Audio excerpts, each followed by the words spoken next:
Les résultats de ce scrutin européen suscitent évidemment de nombreux commentaires dans les états-majors politiques du département.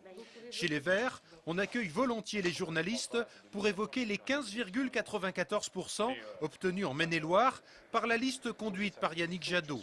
Un score que l'on attribue notamment à la campagne menée par Europe Écologie.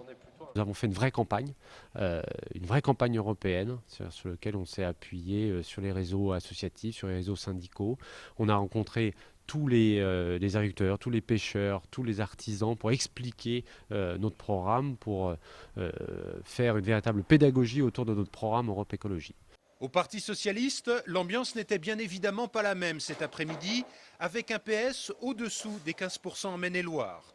Pour Jean-Noël Gauthier, le premier secrétaire de la fédération dans le département, les dissensions internes ont fini par lasser les électeurs. En tant que premier secrétaire fédéral, autant je peux me féliciter, je dirais, de la campagne dynamique qui a été menée par les militants de Maine-et-Loire sur le terrain, sur les marchés, dans les réunions publiques. Pas moins de 9 réunions publiques ont eu lieu sur l'ensemble des territoires de ce département.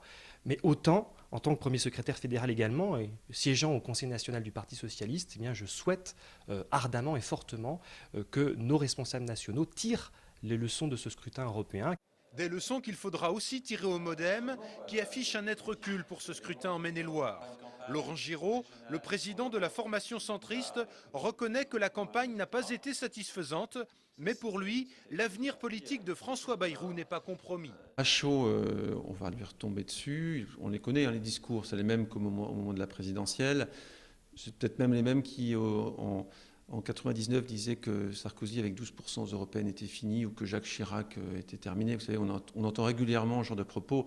Soyons sérieux, c'est un échec. Ça fait partie de la vie politique.